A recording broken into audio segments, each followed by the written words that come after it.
Merhaba arkadaşlar, benim Aktarım kanalıma hoş geldiniz.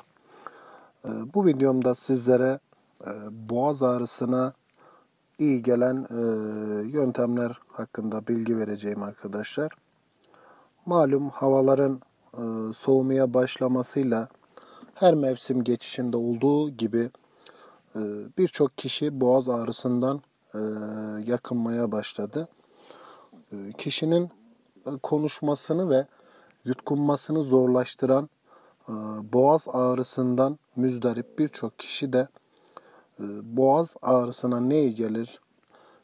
Boğaz ağrısı evde gidermenin doğal yöntemleri nelerdir? Bunları merak ediyor.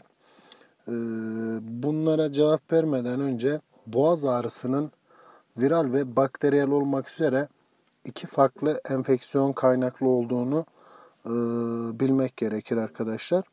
Eğer boğaz ağrısına yüksek ateş eşlik ediyor, boğazda kızarma ve şişlik varsa ve bir haftadan uzun süre boyunca devam ettiyse mutlaka bir doktora görünmelisiniz.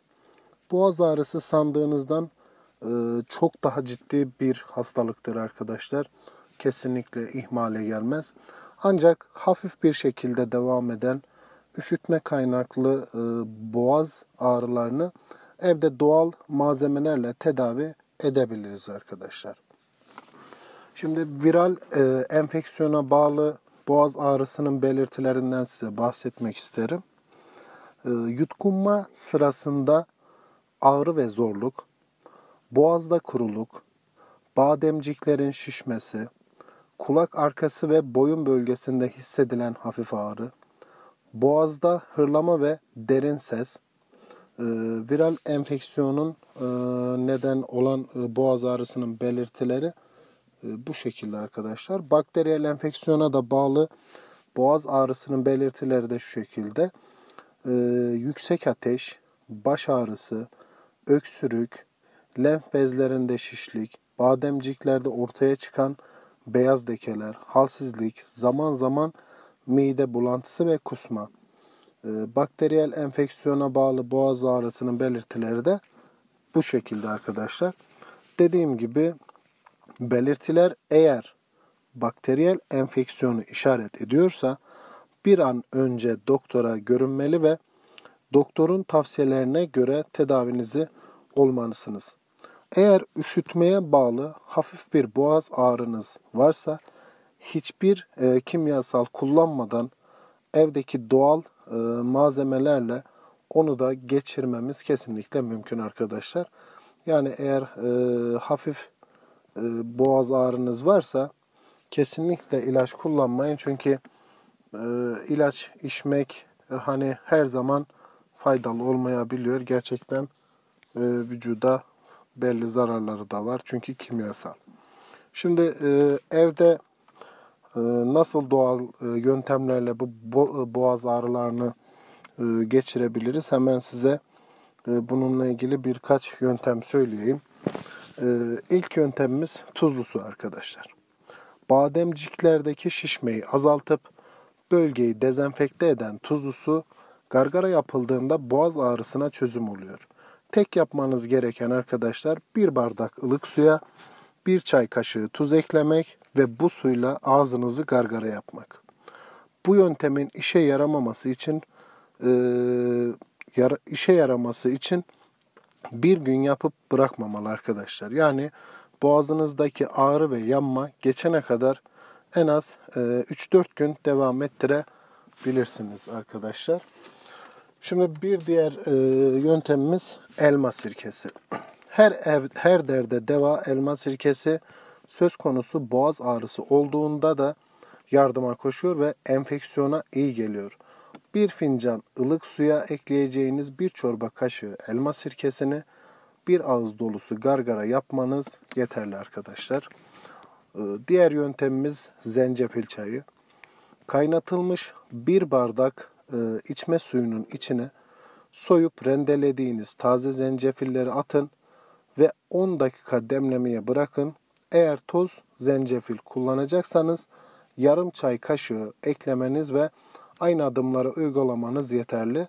Zencefil çayı boğazınızı yumuşatacak ve rahat yutkunmanızı sağlayacaktır arkadaşlar.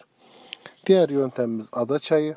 Boğaz yumuşatma özelliğine sahip ada çayı için kaynattığınız 1,5 bardak içme suyunun içerisine 1 yemek kaşığı ada çayı ekleyin ve 5 dakika demlenmeye bırakın.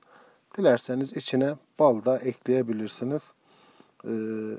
Etkili olacaktır arkadaşlar. Biliyorsunuz balın da yine oldukça sağlığa faydası var.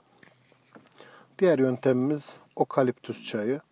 Boğazdaki viral enfeksiyona iyi gelirken bronşit ve sinüzit ağrılarına da hafifleten okaliptüs çayını da evde kolayca hazırlayabilirsiniz. 2 bardak su kaynatıp içine okaliptüs yapraklarını atın. 5 dakika bu şekilde okaliptüs çayını demleyin ve ardından tüketin arkadaşlar. Diğer yöntemimiz yine her evde bulunan karabiber. Karabiberle hazırlayacağınız şu karışım da işinize yarayacaktır arkadaşlar. 1 su bardağı suyun içine 1 çorba kaşığı taze sıkılmış limon suyu ve 1 tatlı kaşığı karabiber ekleyin. Su kaynama noktasına gelince ocağın altını kapatın ve karışımı 1 bardağa dökün. Daha şekerli bir tat için içine bal da ekleyebilirsiniz isteğe bağlı olarak arkadaşlar. Diğer yöntemimiz acı biber. 250 milimetrelik bir şişe suya 1 çay kaşığı acı biberi karıştırıp iyice çalkalayın. Ardından bu suyla gargara yapın.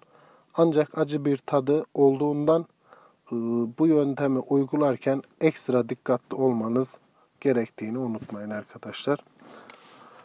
Evet, son yöntemlerimizden bir tanesi de karanfil. Özellikle ağız içindeki her türlü enfeksiyona savaş açan, ağrı kesici özelliği olan karanfil de boğaz ağrısında kesinlikle şans verebilirsiniz arkadaşlar. Zira karanfilde bulunan ojenol isimli uçucu bileşen boğazdaki yanmayı gideriyor ve çiğneyeceğiniz birkaç karanfil boğazdaki acıyı alırken karanfili su ile gargara da yapabilirsiniz. Bunun için öğütülmüş 1-2 çay kaşığı karanfil suya ekleyip karıştırın. Ardından bu suyla ağzınızı çalkalayın. Bu şekilde arkadaşlar. Şimdiden hepinize geçmiş olsun. Ve en sona benim sürekli sık sık kullandığım bir yöntem size söyleyeceğim arkadaşlar. Ben kesinlikle evimden eksik etmediğim bir şey andız pekmezi arkadaşlar. Sadece boğaz ağrısına değil, öksürüğü de kesinlikle tamamen kesiyor. Zaten denediğinizde 2-3 gün ya da 4-5 gün arda arda denediğinizde bunu kesinlikle göreceksiniz. Her sabah kahvaltıdan sonra 1 kaşık, 1 yemek kaşığı, akşam yemekten sonra 1 yemek kaşığı arkadaşlar. Kaşık eğer tahta olursa, yani eski odun kaşıklardan olursa daha iyi olur. Etkisini görürsünüz arkadaşlar. Şimdiden bütün hastalarımıza geçmiş olsun. Arkadaşlar bu videomuzun da sonuna geldik. Bir sonraki videomuzda görüşmek dileğiyle. Videomuzu izledikten sonra beğenip paylaşıp abone olmayı unutmazsanız çok sevinirim. Kendinize iyi bakın. Hoşça kalın.